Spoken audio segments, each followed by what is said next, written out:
मैंने देखा नहीं। वो इससे टाइम पूछा कि टाइम कितना हुआ है, जैसे थोड़ी सी आगे चली उसने इसके मुंह पे ब्लेड मार दी। हम तो ये चाहते हैं मैडम वो बंदा अच्छी तरह जेल जाए, पक्का बंद हो, कल को हमारी आज को बहू बेटी कल को हुआ है, कल को किसी और के साथ ना हो। बेटी बचाओ बेटी पढ़ाओ, बेटियां हमारा गौरव हैं, इस तरीके के तमाम नारे आपने सुने होंगे, लेकिन इनकी जमीनी हकीकत क्या है उससे आज आपको रूबरू करवाएंगे। नमस्कार, आप देख रहे हैं तेज तर्रार और मैं हूं आपके साथ आफरीन खान। ये बात है दिल्ली के केशवपुरम इलाके की, जहां पर एक महिला बच्चों को ट्यूशन पढ़ाकर वापस अपने घर लौट रही थी। उसके घर के नीचे ही उस महिला पर कुछ लोग आकर ब्लेड से हमला कर देते हैं। कोशिश ये होती है कि उस महिला का पूरा चेहरा ही बिगाड़ दिया जाए, लेकिन वो लोग इसमें नाकामयाब हो जाते हैं। हालांकि उसके बावजूद भी महिला के चेहरे पर और हाथ पर कई गहरे घाव हैं। पूरा मामला क्या है, क्यों उस महिला पर हमला किया गया है, पूरी खबर में दिखाएंगे आपको, बने रहिए हमारे साथ। क्या नाम है आपका? कितने बजे आपके ऊपर हमला हुआ था? 40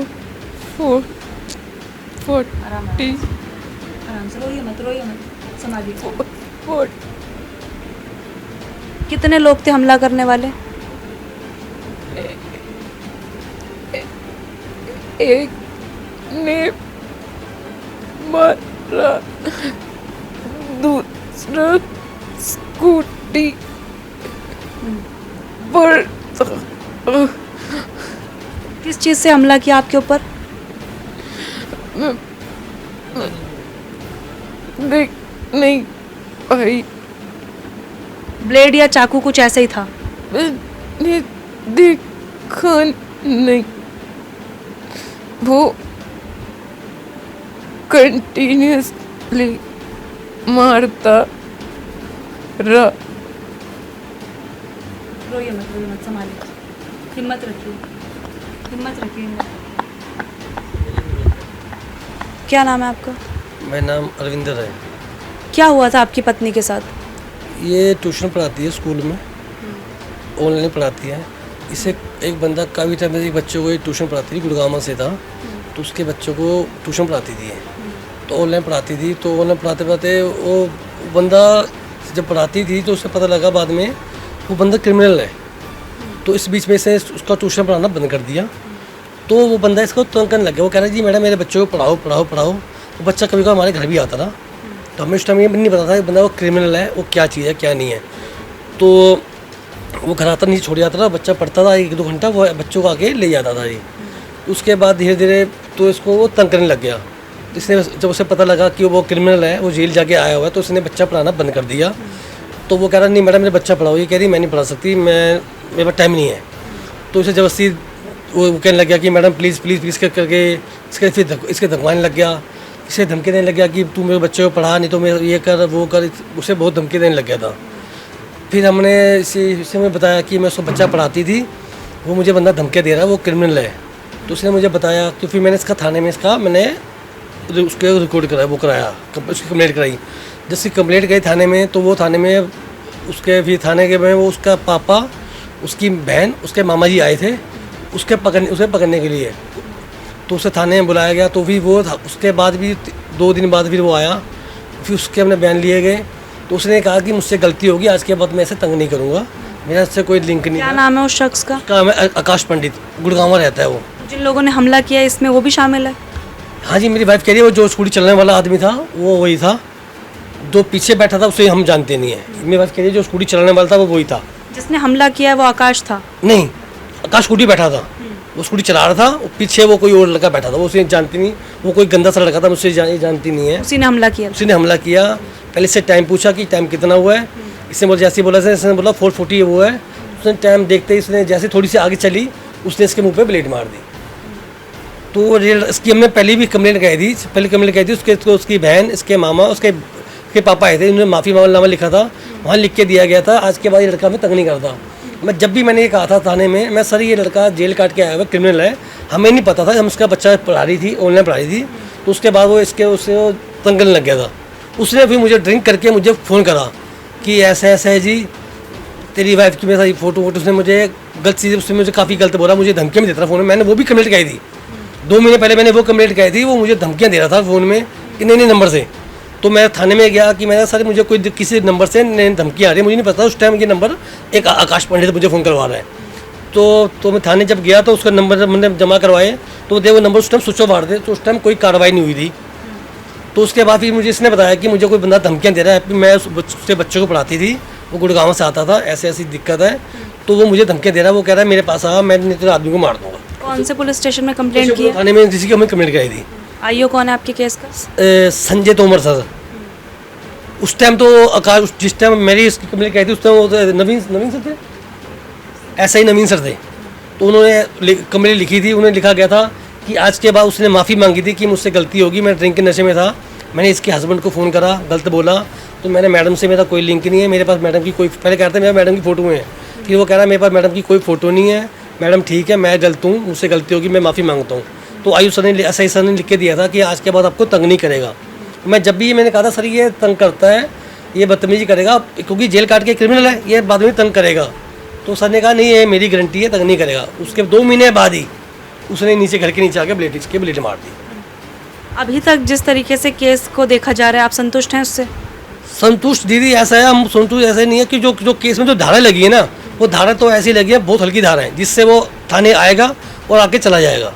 उसने उसने फ़ोन भी किया था, कह रहा मैं तो, वो धमकाता रहता है, ऐसी है वो, उसका पता नहीं है, वो बदमाश आदमी है, वो कुछ भी कर सकता है जी, उसका कुछ नहीं पता जी। वो हम, मेरे को तो उसके लिए बंद चाहिए, मैं चाहता हूँ वो बंद होए थाने में, उसके लंबी सजा होए, और हमें कुछ नहीं चाहिए, बस हम ये चाहते हैं। क्या लग रहा है आपको, इस तरीके से आपकी पत्नी को घर के नीचे ही मार के चले गए, तो दोबारा इस तरीके का कदम वो लोग उठा सकते हैं? अगर कोई सख्त एक्शन नहीं लिया गया तो ऐसा एक्शन दोबारा ले सकता है। अगर ये एक्शन 2 महीने पहले लिया जाता तो शायद ये एक्शन यहाँ तक बात ही ना पहुँचती। अभी तक गिरफ्तारी हुई है उसकी? अभी तक कोई गिरफ्तारी नहीं हुई जी, अभी कुछ तो कुछ नहीं हुआ। हम तो ये चाहते हैं मैडम, बंदा अच्छी तरह जेल जाए, पक्का बंद हो, कल को हमारी आज को बहू बेटी कल को हुआ है, कल को किसी और के साथ ना हो। हम तो ये चाहते हैं बस सब बच्चे सेफ रहें अपने फैमिलियाँ, ऐसे बंदे कल को कुछ भी कर सकते हैं। एक खबर और सुनी थी कि वो जो शख्स है जिसका नाम आप ले रहे हैं आकाश पंडित, वो कुछ एक तरफा प्यार का पूरा बता रहा था कि वो इनसे प्यार करता था, लेकिन इन्होंने इनकार कर दिया, इस वजह से उसने हमला किया है। मैडम प्यार नहीं, मेरी शादी को 18 साल हो गए हैं, 18 साल हो गए हैं, इससे वो प्यार नहीं करता। इसके बच्चों को पढ़ाती थी, तो वो कभी का कोई जैसे उसके बच्चे का बर्थडे होता था, केक को काटना होता था, तो वो किसी बहाने से इससे बुलाता था कि मैडम मेरा ये, तो कहते हैं मैं ओलम पढ़ाऊँगी, तो कहता था नहीं मैडम जी मेरा बच्चा पढ़ नहीं रहा, ये लिख नहीं रहा, मैं बिजी हूँ। तो आप बहाना सोचता था कि मैं कहीं ना इसके घर छोड़ दूँ, मैं इनसे बात करूँ, तो वो ज़बरदस्ती ये तंग करने के चक्कर में रहता रहा। ये इसकी फाइलें हैं, ये हॉस्पिटल एडमिट थी, इसकी पूरी फाइलें बनी हुई हैं इसकी, ये पूरी हॉस्पिटल में एडमिट थी, ये पूरे डिप्रेशन में थी, पूरी बंद थी। ये इसके बहुत तंग करता था कि मैं तेरे हस्बैंड को मार दूंगा, गोली मार दूंगा, बहुत तंग करता था। और जब हद होगी ना, जब इसने कहा जब मुझसे बर्दाश्त नहीं हो रहा, तो इसने मुझे बताया कि ऐसे ऐसे मैं उसका बच्चा पढ़ाती थी, वो मुझे तंग करता था, हैप्पी मुझे मैं क्या करना है। तो मैं सीधा मैं उसकी थाने में उसकी कंप्लेंट कराई थी। बस उसकी जो CCTV फुटेज, उसकी फुटेज आई है, उसके वो पूरी हमारे SHO साहब के पास है, वो SHO साहब पूरी इंक्वायरी कर रहे हैं, उसे ढूंढ रहे हैं, अब वो फरार है। उसके अभी तो कल उसके पापा को उसकी बहन उठा के लेके आए थे, उनसे बातचीत की है। अब वो कह रहे हैं, उनके माँ बाप कह रहे हैं कि पापा की हमारे पास नहीं है, 8 साल से हमारा रिश्ता ख़त्म हो रखा है, हमारे पास नहीं आया। अब जैसे भी इंक्वायरी होगी, वो कह रहे हैं हमारे पास कोई फ़ोन आएगा तो हम बताएंगे। इस हादसे से पहले क्या उसने इनको कभी धमकी दी थी? इस हादसे से पहले उसने उसे धमकी दी थी, जब ये ट्यूशन पढ़ाने जाती है, रास्ते में रोक के वो उसके साथ 2-3 लड़के थे, गाड़ी में आया था, उसने गन पॉइंट पे या चाकू पे उस पर कुछ भी उसने इसे धमकी दी थी कि तू अगर मेरे पास नहीं आई मैं तेरे आदमी को मार दूंगा। उससे बहुत तंग करता था। उसके बाद जब घबरा गई, घर आके बेहोश हो गई, फिर मैं इसे पूछा तो इसने मुझे बताया कि भाई ऐसा वो जिसके मैं लड़के को पढ़ाती है, आकाश पंडित है, गुड़गांव रहता है, उसके बेटे को पढ़ाती है ऑनलाइन, वो मुझे तंग कर रहा है, मुझे वो कह रहा धमकियाँ दे रहा था कि मैं तेरे को आदमी को मार दूंगा। तो वो पहले मैं चुप थी, मैं डरती थी कि आपको कुछ ना कर दे। अब कह रही हद से पानी ऊपर हो चुका है। जब उसने मुझे फ़ोन करना शुरू कर दिया ना, बदतमीजी करने लग गया, तो उसने कहा हद से पानी ऊपर हो गया, तो मैंने इसकी कंप्लेंट की थी। देखिए, इस पूरे मामले को लेकर हमने पीड़िता से बात करनी चाहिए, लेकिन उनकी हालत कुछ ज़्यादा ही गंभीर है, वो बोलने की स्थिति तक में नहीं है। उनके पति ने पूरे मामले की जानकारी दी, लेकिन आपको एक बात बता दूं कि जो महिला जिस पर हमला हुआ है वो नहीं चाहती कि उनकी जो शक्ल है वो किसी को भी दिखे। साथ ही पति का भी यही कहना है कि वो दोनों अपनी पहचान उजागर नहीं करना चाहते। इसी वजह से पूरी वीडियो में आपको उन दोनों की जो शक्लें हैं वो नज़र नहीं आएंगी। उनकी प्राइवेसी का सम्मान करते हुए उनकी बात को माना गया है कि उनके चेहरे यहाँ पर नहीं दिखाए जा रहे हैं। लेकिन सवाल यहाँ पर यह है कि आरोपी कोई और, गुनाह करे कोई और, तो फिर आखिर जो लोग पीड़ित हैं वो क्यों अपना मुंह छुपाने पे मजबूर हो जाएं? जिसने अपराध किया है वो इस वक्त खुले में घूम रहा है, आज़ाद हवाओं में सांस ले रहा है, लेकिन जिसके साथ अपराध हुआ है आखिर उसे क्यों इस तरह से एक कमरे में बंद रहने को मजबूर किया गया है? आखिर क्यों दुनिया उस लड़की को ये कहेगी कि तुमने कुछ किया होगा तभी उसने ऐसा कुछ किया है? आखिर क्यों हमेशा महिलाओं को ही इस तरीके के प्रताड़ना का सामना करना पड़ता है? यहाँ पे एक अहम सवाल है। परिवार की सिर्फ एक यही मांग है कि जो आरोपी है उसकी जल्द से जल्द गिरफ्तारी की जाए। इस पूरे मामले को लेकर अपनी राय जरूर बताइएगा। साथ ही जरूर बताइएगा कि लगातार राजधानी दिल्ली में इस तरीके के मामले बढ़ रहे हैं और इस मामले में तो जो पीड़िता है उनकी कोई गलती तक नहीं है। एक तरफा प्यार में एक युवक ने इस तरीके का कदम उठा दिया। जब महिला ने मना किया कि मैं तुम में इंटरेस्टेड नहीं हूँ, उसके बच्चे को ट्यूशन पढ़ाने से मना कर दिया। उसके बाद उस सरफिरे आशिक ने उस महिला का चेहरा बिगाड़ने के लिए उसके चेहरे पर ब्लेड से वार कर दिए। यूं तो ये कहानी आपको कुछ फिल्मी लग रही होगी, लेकिन ये किसी फिल्म की स्क्रिप्ट नहीं है। ये एक वाकई में जो कहानी दिल्ली में देखने को मिला है, जो मामला दिल्ली से सामने आया है, ये ऐसा मामला है। आपको शायद लग सकता है किसी फिल्म की कहानी मैंने आपको बताई है, लेकिन ये दिल्ली के केशवपुरम इलाके की एक घटना है जो हाल ही में वहां से सामने आई है। इस पूरी खबर को लेकर अपनी राय जरूर बताइएगा। दिल्ली से कैमरा पर्सन जगजीत सिंह के साथ मैं आफरीन खान। अगर आपको हमारी ये वीडियो पसंद आई हो तो इसे लाइक एंड शेयर करना ना भूलें। साथ ही हमारे चैनल को जरूर सब्सक्राइब करें। इसके साथ ही बेल आइकन भी जरूर दबाएं, जिससे दिल्ली से जुड़ी तमाम खबरों की नोटिफिकेशन सबसे पहले आप तक पहुंचे।